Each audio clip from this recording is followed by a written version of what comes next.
Okay, we're going to skip that. We didn't get that hooked up. So, all right. We've been in this series on understanding and finding your purpose, discovering your purpose. And it's probably the last week, unless I decide to need to add a little more or something. But probably the last week here. We've been doing this for a while. So if you're new here today, you might feel like, oh man, I'm just coming in for the end of the movie. It's okay. This will stand alone on its own. But you can also catch the rest on our YouTube channel, our Facebook page. And you can get caught up that way if you'd like as well. So we want to really understand our purpose, because without that, we don't really know what we should be doing at any time, right? You don't want to get to the end of your life and having been busy your whole life, working, and realize you never actually did what you were designed to do, the thing that you were created for. That's the purpose that you're put on earth for. And so this is why we've been doing this for a while, right? I'm really emphasizing this important thing. We need to know why are we here, right?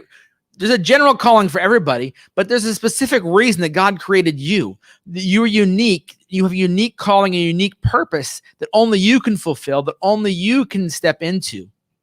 And so we want to understand what that is, and I want to help you to do that.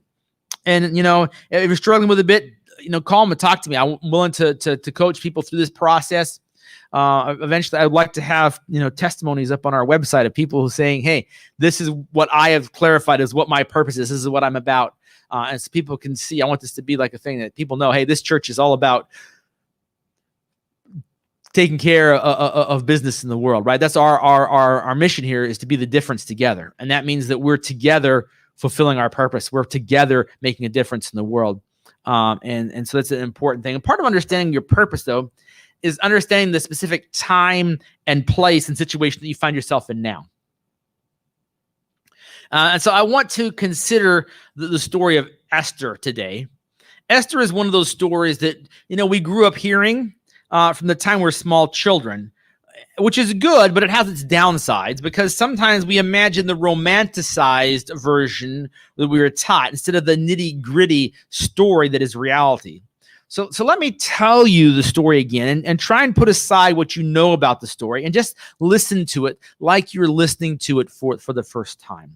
There was a king named Xerxes. He was a king of the biggest empire in the world at the time, the Medo-Persian Empire. And he decided to have a big party. And it involved a lot of alcohol. He got totally smashed and decided it would be a good idea to command his wife, the queen, to come and dance in front of all his buddies so he could show her off. Now, the biblical text doesn't say this, but Jewish tradition says that he ordered her to come naked, wearing only her crown. In any case, Vashti, the queen, refused. And so his buddies were like, oh man, you can't let her refuse you. What if our wives hear about this? They might get the idea they can refuse our unreasonable request too. You can almost hear the fear in their voices. Listen to what they say in Esther chapter 1, verses 16 to 18. Then Memucan replied in the presence of the king and the nobles, Queen Vashti has done wrong, not only against the king, but also against all the nobles and all the people of all the provinces of King Xerxes. For the queen's conduct will become known to all the women, and so they will despise their husbands and say, King Xerxes commanded Queen Vashti to be brought before him, but she would not come. This very day, the Persian and Median women of the nobility who have heard about the queen's conduct will respond to all the king's nobles the same way. There will be no end to the disrespect and the discord. Ooh. So the king orders that Vashti be stripped of her title and never be allowed to be in his presence again. He also made a law that women everywhere had to obey their husbands. True. Esther 1:22 says, he sent dispatches to all parts of the kingdom, to each province in its own script, and to each people in their own language, proclaiming that every man should be ruler over his own household, using his native tongue. So there's this man, Haman, who comes into the story later as the arch villain trying to destroy God's people.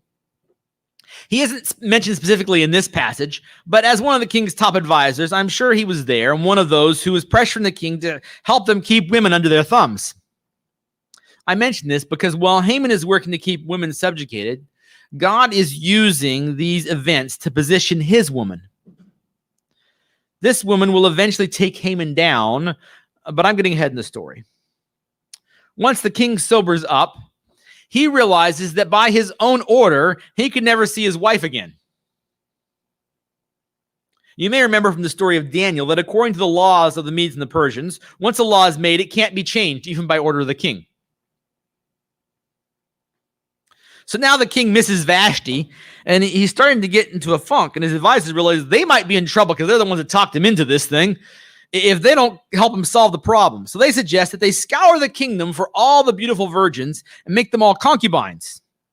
Then the king can choose one of them to be queen. So they round up hundreds, perhaps even thousands of women and take them into the king's harem. And each woman gets to spend one night with the king. And she won't see him again unless the king particularly enjoys that particular concubine. And then he might ask for her to come back another night. And then, of course, he's going to choose one of them to be queen.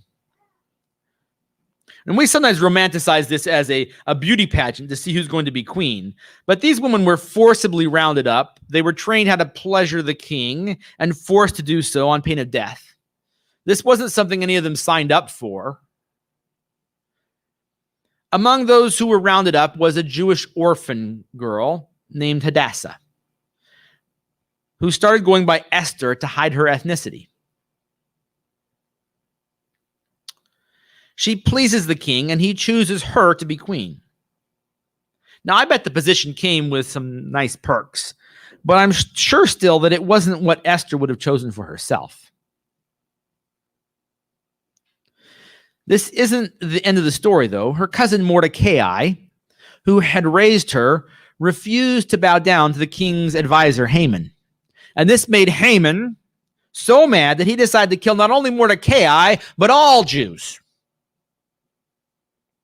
He even got the king to sign an order that they should all be slaughtered in a massive genocide. Now, Haman is identified as an Agagite, which some believe means he was a descendant of Agag, the king of the Amalekites who Samuel killed. If that's the case, it might partially explain why he had such enmity for all Jews. But Mordecai sends this message to his cousin, the queen. His message to her is the heart of what I wanted to apply to ourselves today. It's in Esther chapter 4, verses 13 and 14. He sent back this answer. Do not think that because you are in the king's house, you alone of all the Jews will escape. For if you remain silent at this time, relief and deliverance for the Jews will arise from another place. But you and your father's family will perish. And who knows but that you have come to your royal position for such a time as this. Of course, the story continues from there. Esther has to decide to go before the queen, the king or not, unannounced, which can mean death, right? If he doesn't hold out the scepter, you're all familiar with that part of the story. But given the king's history with Vashti, this isn't the foregone conclusion that he will hold out the scepter. He could have reacted badly to her not following protocol. She may be queen, but she's still a woman in society, and that is not long before this made it an official law of the land that a woman has to be obedient to her husband. But what Mordecai is helping her to understand is that your purpose doesn't just flow out of your dreams, your talents, your abilities, your passions, and even your ministry calling. The things that happen to you and the circumstances surrounding you are also very important considerations. He is suggesting that while she may have viewed her being taken and brought into the king's harem as a great tragedy in her life, she may think of being queen as a burden, but God may have planned to use all that to bring about great good through her. Maybe all the things that happened to her to bring her to this point in her life can find meaning and purpose in this moment. Of course, as the story progresses, Esther does save God's people from destruction. And there are several interesting turns and subplots in the story. But for today, I want to focus on the fact that sometimes circumstances and our position in history give us unique insight into our purpose. Think about what is going on in the world. What things are in the news? What is on people's hearts and minds? What problems are you facing personally? What problems is society facing? How are you positioned to make a difference? Even if you aren't in a position like Esther, where you have the leverage to make a huge societal impact, you still have to consider where you are in relation to where you want to be. And you still have to realize that ultimately your purpose is to solve problems for other people, even if it's one or two. The things that are happening in our world give you a clue to what problems that might be. You don't have to solve a problem that affects everybody. You could solve a problem that only for one or two people. But if you're able to make a life-changing difference in the lives of one or two others, you are changing the world. Who knows what things they will bring about?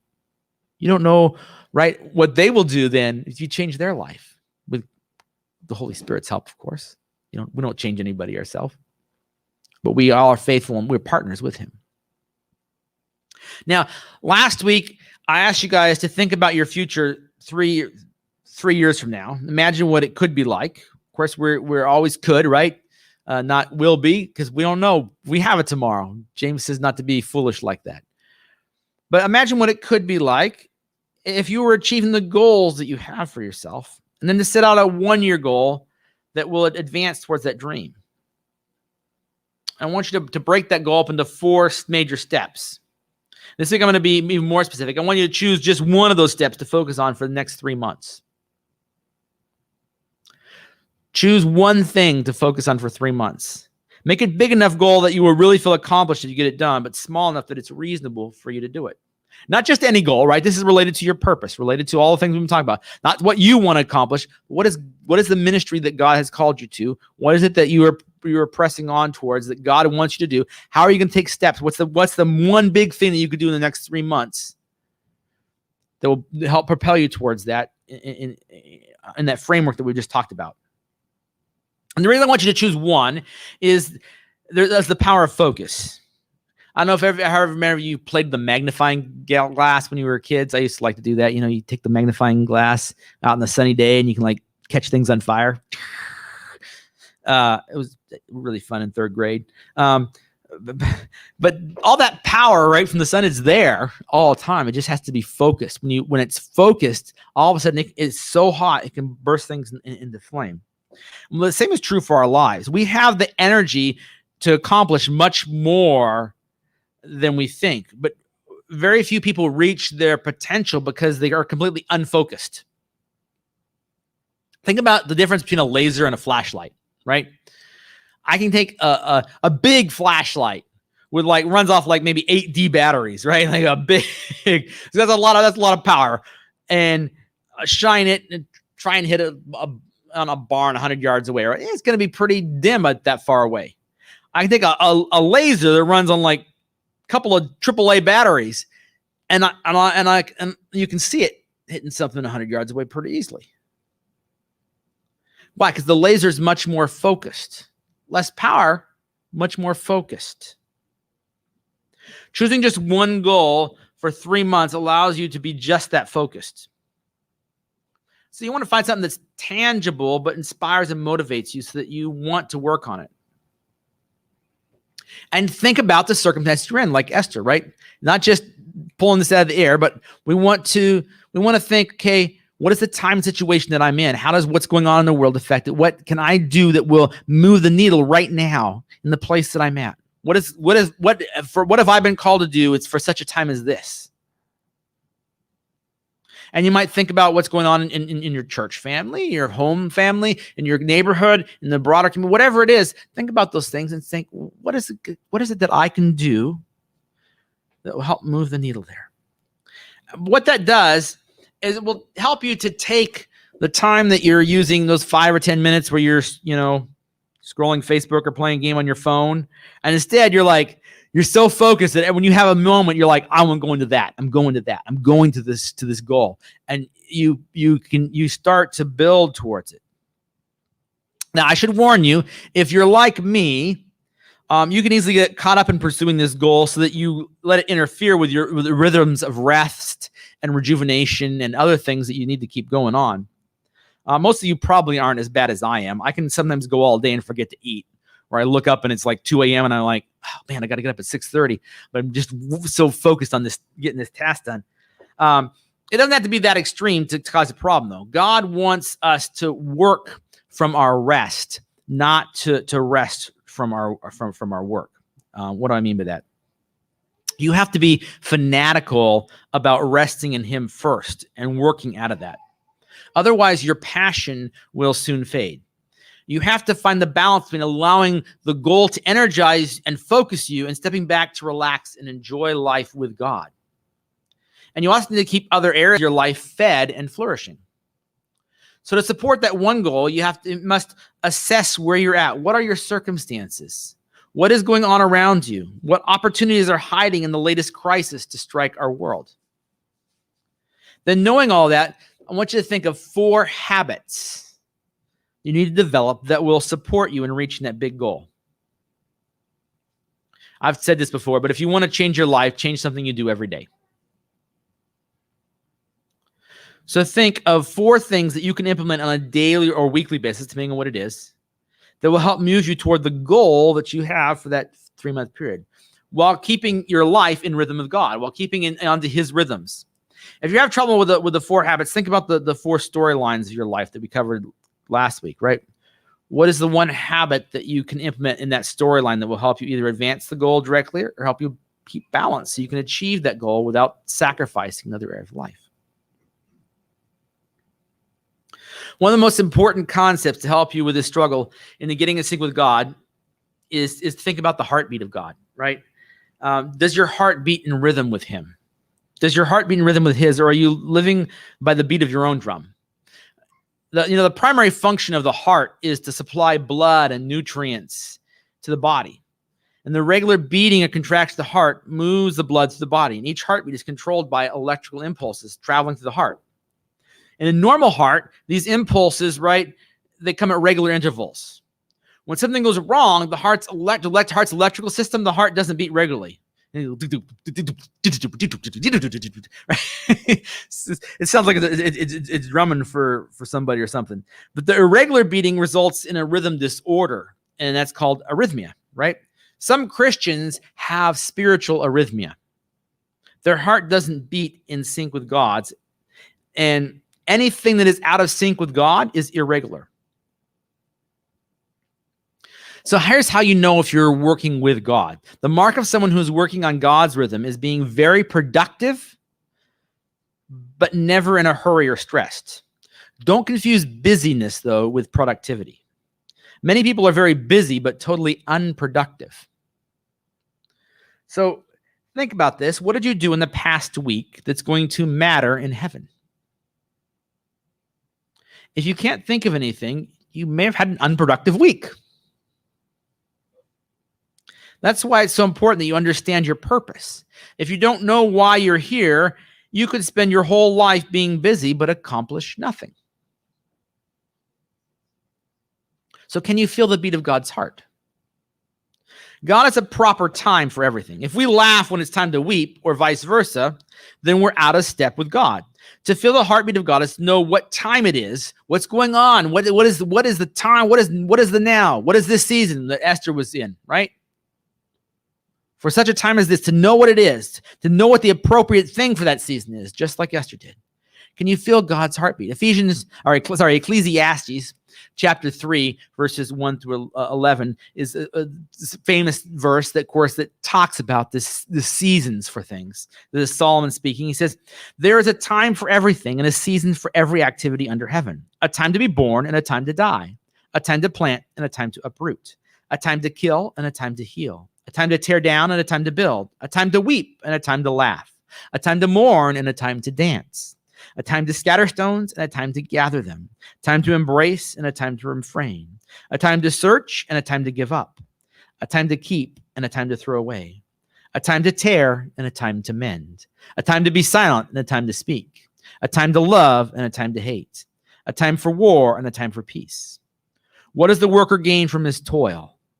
I have seen the burden God has laid on men.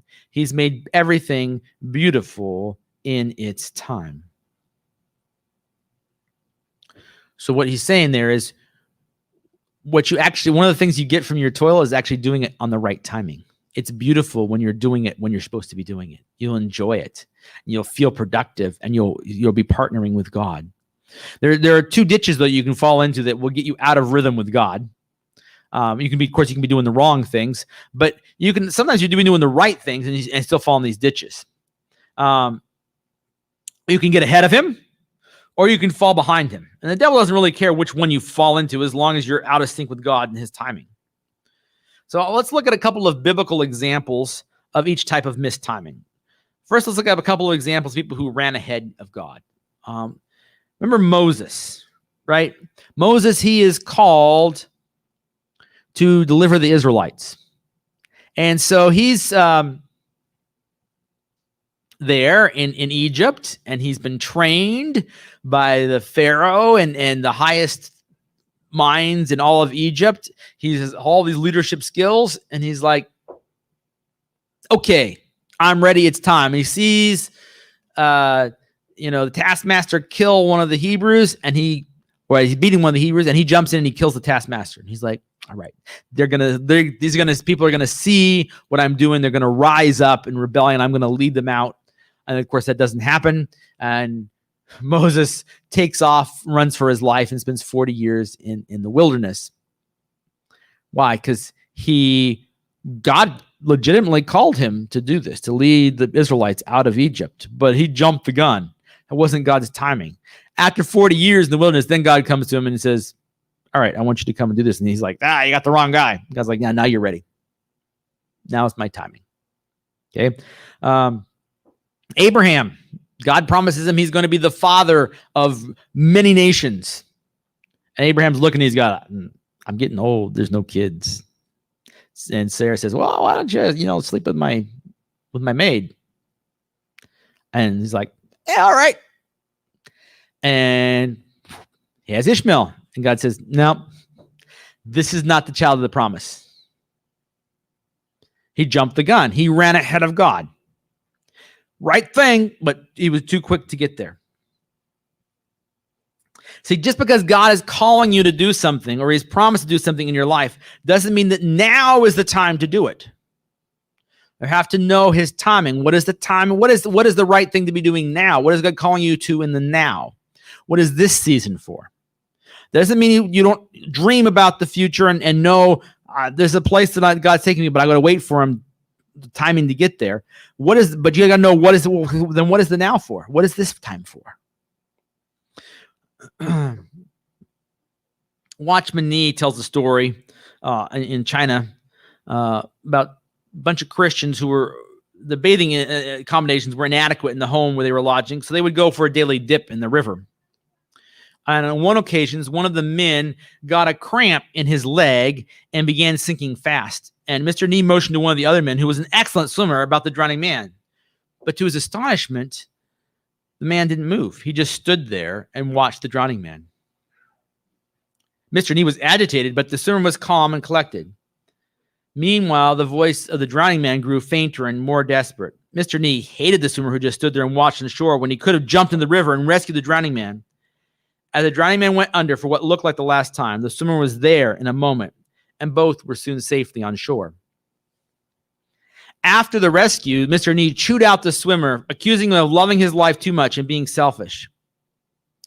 But the response of the swimmer revealed, however, he knew what he was doing. He told Watchman that if he had gone too soon, the drowning man would have put a death grip on him, and they both would have drowned in the river. And he was right. They teach us how to get out of those in lifeguard training. He told Mr. Nee that a drowning man cannot be saved until he's utterly exhausted and ceases to make the slightest effort to save himself. See, sometimes we will try to intervene in someone's life and help them at the very time God is trying to get them to reach the end of their rope, so they will be willing to turn to him. And we're actually working against God's purposes because our timing is off.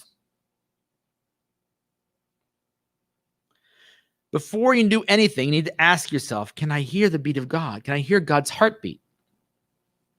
Now, let me give you an example of some who fell behind God's timing. The Israelites didn't seize the time to take the promised land, and so they had to wander an extra 40 years in the wilderness. Joshua chapter 18, verse 3. So Joshua said to the Israelites, how long will you wait before you begin to take possession of the land that the Lord, your God, Father has given you? Right? This is Joshua who's come back. They've spied out the land, and only Joshua and Caleb say, yes, was taken. Everyone else says, there's giants there. And so God gets angry at them. They're like, we can't go in there. Let's go back to Egypt. He said, fine. You want to, or let's die in the wilderness. I wish we would have died in the wilderness. You want to die in the wilderness? You're going to go back and die in the wilderness. They missed God's timing. They had to wait another 40 years. So can you hear God's heartbeat? Now, are there examples of someone who could hear the heartbeat of God and got it right? Yeah, in fact, he's known as the man after God's own heart, David. He was really good at staying in tune with the rhythm of God. Interestingly enough, he was also a great musician. And David was anointed king by Samuel the prophet. And he didn't go right out and try to seize the throne when Samuel did that. You notice that? He went back to herding sheep. He went back to being faithful to his little sheep herding responsibility. Now, when the opportunity presented itself for him to step up and fight a giant, he jumped on it and he did it. But when the opportunity came for him to take the crown by intrigue, he wouldn't do it. 1 Samuel chapter 24, 1-7 says, after Saul returned from pursuing the Philistines, he was told, David is in the desert of En-Gedi. So Saul took 3,000 men from all Israel and set out to look for David and his men near the crags of the wild goats. He came to the sheep pens along the way, and a cave was there, and Saul went in to relieve himself. David and his men were there far back in the cave. Okay, so Saul is hunting David because he's jealous of him.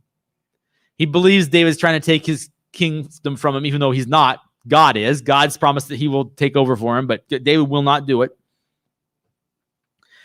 by force. So then the men said, this is your day. The Lord has spoken of what he said to you. I will give your enemy into your hands for you to deal with as you wish. Then David crept up unnoticed and cut a corner off Saul's robe. Afterward, David was conscience-stricken for having cut off a corner of his robe. He said to his men, the Lord forbid that I should do such a thing to my master, the Lord's anointed, or lift my hand against him, for he is the anointed of the Lord. With these words, David rebuked his men, did not allow them to attack Saul, and Saul left the cave and went on his way. Now, of course, David did things that were out of sync with God's character, but he was really good on the timing issue. Another person who I think had great rhythm was Enoch. Why do I think that? Because he says he walked with God. You can't walk with somebody if you're going at a different pace, right? You have to walk at the same speed as they do. And one day Enoch just went for a walk with God, and he just decided to stay. God's like, we're closer to my house, right? Why don't we just stay here tonight? So he just walked right up to heaven. Something like that, right? Jesus, also another person who always stayed on God's timing. Jesus knew what the calling was in his life at the age of 12, which in Jewish society was when he would have been considered an adult. But he waited until he was 30 to start his ministry. What was he doing those other 18 years? Making tables, I guess. I don't know. How did Jesus do it? What was his secret to always staying on God's timing?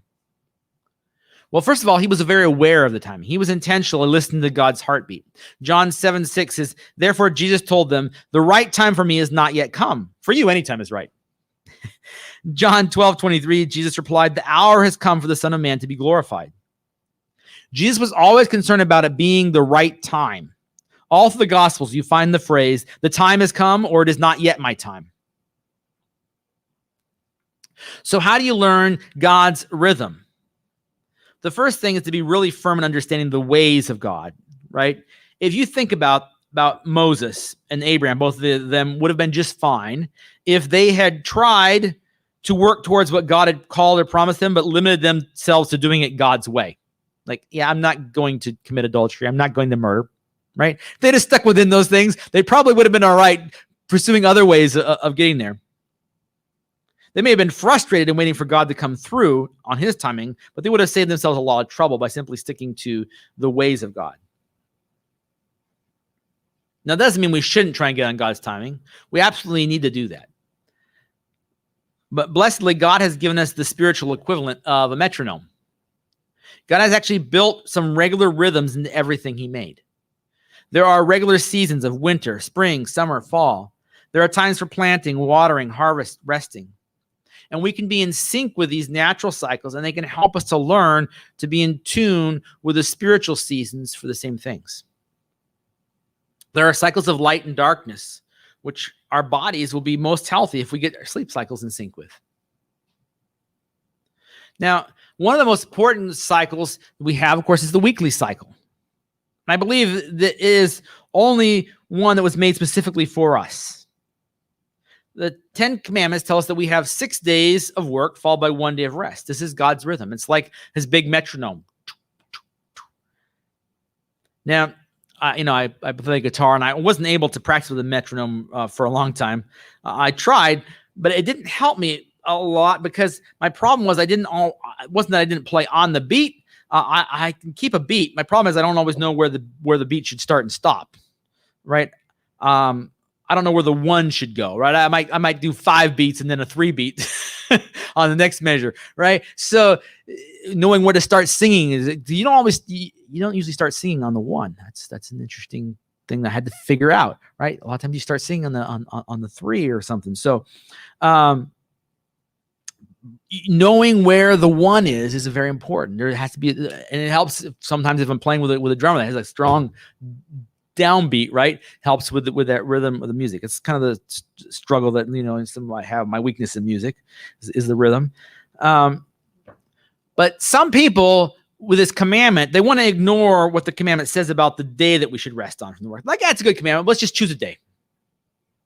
They figure as long as they pick one, they're good. But see, that's going to put you off sync with the rhythm of God. What you call the one beat is important.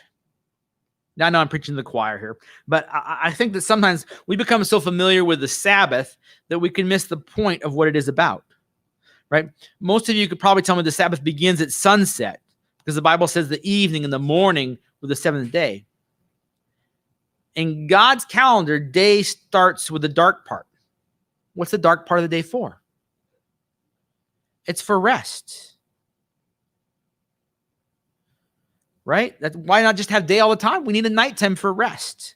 Night is for rest. So in God's rhythm, rest comes before work. Every time through creation, you say the evening and the morning. The rest comes before the work. And if we truly begin to understand the message of the Sabbath, we will work from our rest, not rest from our work. It goes even deeper than that because we aren't just resting from our work. We're entering into God's rest. God didn't rest in the Sabbath because he was tired. He did it to create a rest for us to enter into. Jesus said in Matthew 11:28-30, "Come to me, all you who are weary and burdened, and I will give you rest. Take my yoke upon you and learn from me, for I am gentle and humble in heart, and you will find rest for your souls. For my yoke is easy and my burden is light." Jesus calls us to come to him for rest. But notice that he talks about his yoke. A yoke is put on animals for the purpose of doing work. So this is all about your purpose. This is about your purpose. When you come to him for rest, he puts the yoke on you so you can fulfill your purpose. Now, an easy yoke means that one animal is doing more of the work. So when they would train a new ox a young ox, they would put it with a big, strong, experienced ox, and they would arrange the yoke in such a way that the big, strong, experienced one carried most of the weight, and the other one was just kind of walking along to learn. When Jesus says his yoke is easy, he's saying, I carry the bulk of the weight. You just got to walk with me and learn from me. And so we're to work out of our rest, but our work will be a lot easier, more productive, because we're yoked with Jesus, and he's doing the hard work. So if your Sabbath consists only of resting from your work, you're doing it wrong.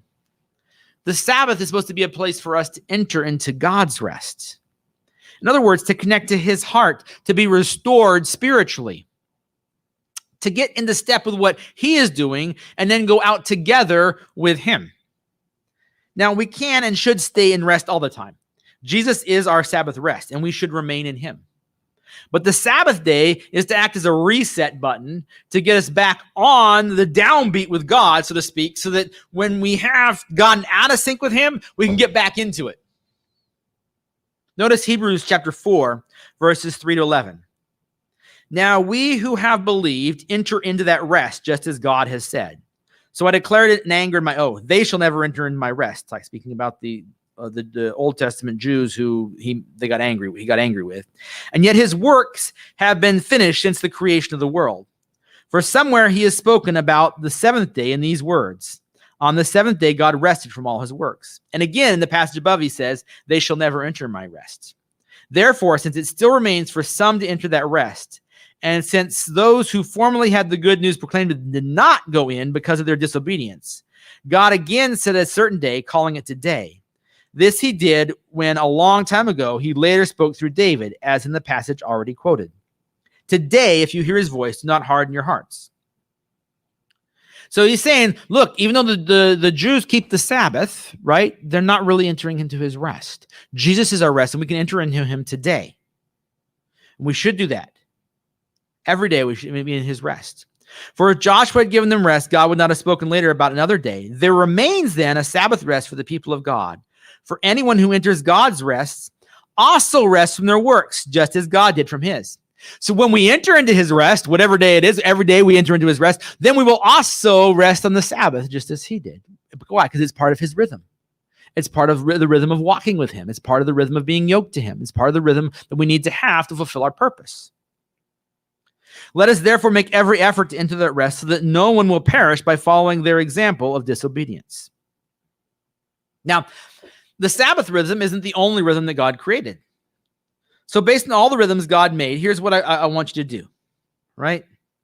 So that you always know what your purpose is for this time and place. Of course, take your Sabbath rest to make sure you're grounded and rooted in God's strength. But beyond that, begin each day connecting to God's power so that you're working from his strength, right? We work from his strength. We work from that rest of connecting to him and not from our strength. Never about what we can do. It's always about what he can do and what he wants to do through us. When you do that, make plans together with him for your day. Decide what things are most important to get done. Not the most urgent, but the most important. If you don't focus on what is important, the urgent will always steal your energy and your focus. There are many urgent things that aren't important, but they can drown out the important things that aren't urgent if we don't have the clarity to know what God is calling us to do today. What is this season for? What is this time for? End your day with reflection. How did your plan go? Where did you get off track? How can you set yourself up for success next day? What things stole your time? It can be helpful to make a don't-do list. People make to-do lists. Don't make a don't-do list. This would be things that seem urgent but aren't important. I'm going to ignore that one. It can wait till next week. Or I'm not get done at all. Put them on a list that you want, so you won't forget, but say I'll visit them next week. But I have more important things to do right now. They're on my don't-do list. I cannot think about these now. I've already got them on the list. They're on a don't-do list. All right. Now, God also created the seasons. And this is great because those correspond with the 90-day goals that I was talking about earlier. So once every 3 months, set a day aside to evaluate how you did on your big goal for those 3 months. Put it on your calendar now. You're going to forget about it. You know, the great thing with our smartphones is you can go on your calendar and be like, set an event. I'm going to go over my goals today and set aside a day for it, and then hit repeat event every 3 months on the third Thursday of the month or whatever, right? And it'll just put them on there for you, and you'll have a reminder going, oh, yeah, I've got to be ready for that, right? Do that. I encourage you, right? Even while I'm talking, go ahead, get your phone out. It's all right. Just don't look at Facebook. Just get your calendar. Set that date for yourself and God to get together. James 1:22 says, do not merely listen to the word and so deceive yourselves. Do what it says. If you listen to this whole series but don't take any action, you won't grow in your ability to live out your purpose. I can point you in the right direction, but you have to put in the work to make it happen. And of course, there are also annual rhythms, right? So once a year, take a day to evaluate how you're doing on your life plan, on your 3-year goals. Are you still on the right path? Have you gotten new clarity on refining your direction, on what God says your purpose is, on your ministry? How are you doing in your 4 storylines we talked about? If some of you don't know what I'm talking about, go back and listen to the other series sermons. This is number 8. So it may seem odd to be talking about resting and staying on God's rhythm in conjunction with our purpose. But the truth is, we can't fulfill our purpose unless we learn to do that. Right? There's an old story about 2 lumberjacks, and they had a bet as to who could cut down the most trees in the day. And one was an old guy. He was experienced. And the other was this young buck, big muscles. He was just starting out. This is like his first day. He's like, I'm going to cut down more than you. So they start chopping down trees with their axe. And it's not even been an hour. It's been like 50 minutes. And the old guy, he sits down. He's taking a break. And takes a break for 10 minutes. And he gets back up. Every hour, he's like taking a break. And the young guy, though, he's like, that guy. He's just working nonstop, all day long. He's just going as hard as he can. And he gets to the end of the day, and they look, and the old guy has like twice as much. He says, I don't get it. Every time I looked over, it seemed like you were taking a break. I worked hard all day. And the guy's like, yeah, every time I was taking a break, I was sharpening my axe. See, if you don't take out the time to reflect and to make plans and goals and to talk to God, to live on his rhythms, you can work and you're going to be unproductive and ineffective. Take the time to enter into God's rhythms, enter into the Sabbath rest, but enter into those seasonal times too, and really set a time to reflect on your life. You know, what's it for? What has God called you to accomplish? What's this season of life for? Right? What is it that you're called to do? And engage in that regular rhythm of rest and reflection so that you're sharpening that saw, you're sharpening that axe. Let's bow our heads for a word of prayer. Father God, Lord, we love you. We desire to be more and more like you each day. Lord, we want to fulfill the purpose and calling, dream that you have for us to. Teach us how to do that. Show us the plans that you have for us. Help us to understand them. And Lord, help us to be on with your rhythm, to live lives that are in step with you, not running ahead and not falling behind. And Lord, fill us with more of your Spirit today. Help us to truly be a powerful team. Help this church to grow, to prosper, not for our sake, but for yours, that we would glorify you, that we would be able to just make a difference in so many lives in our community. We love you, Jesus. Thank you. Amen. All right. Thank you for worshiping with us today. And may the Lord bless and keep you, make his face to shine upon you, and give you peace.